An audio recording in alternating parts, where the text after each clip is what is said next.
Rocky Mountain Sasquatch organization. We're in Idaho. We're between McKay and Challis. We're looking for Bigfoot. Some of the Bigfoot sightings that have happened between those two towns in the mountains, and then between Challis and Salmon, a lot of them are happening in places with the higher elevations. We're looking for Bigfoot. We're sticking to the high elevations and places that people have spotted Bigfoot. We visited a Bigfoot sighting location last night. It was about 30 miles from Challis, and we got up to where the Bigfoot sighting was, and it was at high elevations. So we're gonna check the highest elevations. Bigfoot usually, in my opinion, follows the elk. It sticks to the snow line in the Rocky Mountains if it can. A bear hunter reported his Bigfoot sighting to us at RMSO. Here's his Bigfoot sighting report. It was the 2016 spring bear hunt. During the 2016 late spring bear hunt, I saw and heard something I cannot explain. The location was in the Challis National Forest between Challis, Idaho and Salmon, Idaho. My son and I have hunted this area for the last several years. Our good friend, who we hunt with, has been hunting this specific area since the early 1980s. To get to all of our tree stands, you have to travel about 15 miles outside the small town of Challis, Idaho. It's on your way toward Salmon. Approximately 2 miles past the Ellis Junction, you turn left, crossing the Salmon River at Deer Gulch access. Dry Gulch Road turns into Hat Creek Road. Follow that gravel road up about 27 miles until the road runs out. You must use a Jeep or an ATV for about 10 to 12 miles until you reach the low timber. We then hike in another 3/4 of a mile to our tree stands. Our first stand is on Iron Mountain. On the morning of June 11th, 2016, at about 7 a.m., my friends and I headed out to our tree stands for our annual spring bear hunt. We took our four-wheelers from the cabin and arrived at our stands more than an hour later. Each of the 3 stands is spaced about 3/4 of a mile to a mile apart. Ted and Darren were letting me get settled into my stand first, since I was recently recovering from back surgery a few months prior. We drove towards my stand and began to hike the final 3/4 of a mile in. Both Ted and I are United States Marine Corps veterans, and as we walked in towards my stand, we noticed the sounds of the forest were just not there. It was quiet, eerily quiet. No birds, no squirrels, no nothing. I mentioned to Ted things just felt weird, like we were walking into an ambush or something. Ted said, maybe Eclipse is watching us. Eclipse is a really huge black boar we had been seeing on our trail cams for the last 5 years, but could never get a shot at him. We named him Eclipse because he is so big he eclipses our 55-gallon bait barrel when he is standing in front of it. We just laughed it off and walked into our stand. As I climbed the stand about 8 foot up, the stand shifted, and I damn near fell out of it. That's when we realized that something or somebody had been messing with our ladder. That's not unheard of. Bears are curious creatures and do stuff like this all the time. So we just re-secured our straps and I climbed in. As with most hunts, the first 30 to 45 minutes is boring. Nothing going into the bait barrel. I noticed I would catch myself dozing off. At one point, I must have totally fallen asleep because I woke to what I thought was someone saying, whoop, yoop, yoop, then a pause, and then it would repeat, yoop, yoop, yoop. I cleared my eyes, expecting to see Ted or Darren.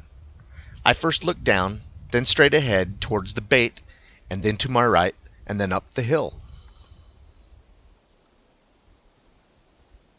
That is when I saw it.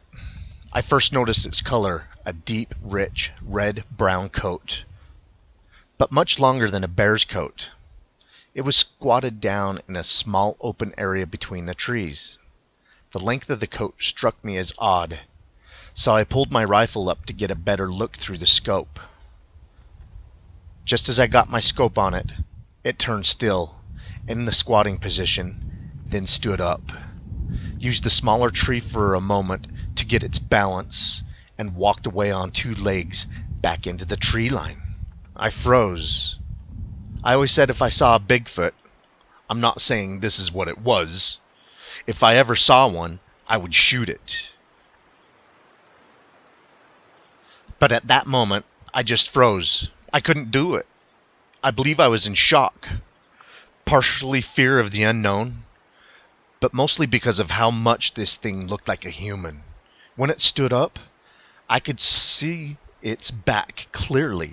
Head, butt, legs, shoulders, arms, and the back of its hand, and the muscle flex as it grabbed the tree for balance. I sat there in disbelief of what I just saw. I looked at my watch, 11 a.m. We agreed to meet at 1 p.m. for lunch. Because of my recent surgery, Ted and Darren agreed to meet at my stand to help me climb down. 2 hours to wait. Shit, was I anxious. Now I'm on hyper alert. After about 30 minutes, I heard a clicking sound. At first I was thinking it was a deer or an elk calf trying to locate its mother. But the clicks started moving around me. By the third time, I pulled out my phone and recorded them. I grew up hunting in Oregon and Idaho. I have taught my kids to hunt. I can't tell you what it was, but I can tell you what it wasn't. It wasn't a bear, it wasn't an elk, and it wasn't a guy in a monkey suit.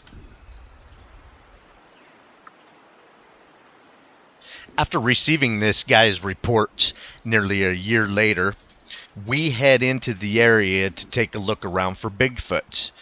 Not only was it his report that motivated us to come into Challis and Salmon to look around, but it's the history of Bigfoot sightings in the area along with this recent report.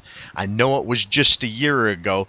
That seems like a long time, but as rare as Bigfoot sightings are, this is a really recent sighting for us. You know, I'm not claiming to be hot on the hills of Bigfoot or anything, but we decided to come in, do our expedition, spend a week here, and take a look around. We've spent a lot of time over the last 6 years further north of here, from Salmon all the way up to Missoula, Montana, checking Bigfoot sighting report locations in between those areas. And I've always wanted to take a good look around the Challis area because of the Bigfoot sightings. So this was a great opportunity to take a look around.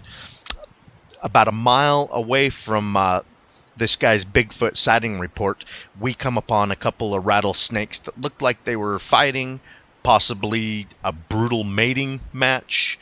Kind of made me nervous to get out and look around because I was just thinking, oh my gosh, there's swarms of pissed off rattlesnakes in the area when you sit there and watch two of them go at it for about a half an hour.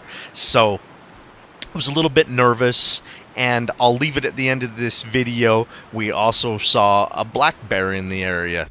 Go figure, the guy's in here bear hunting and we see a bear. Obviously, the guy knows what a bear looks like. He has hunted bear most of his life. His friends, his family hunt bear, and when he thinks it's something unusual like a Bigfoot, he's probably right. With the history of sightings in this area, I'm sure he had one of those rare sightings of Bigfoot that kind of left him shocked. Well, I hope you guys enjoyed this Bigfoot sighting report near the Challis area of Idaho. Keep on watching. We're going to keep on squatching.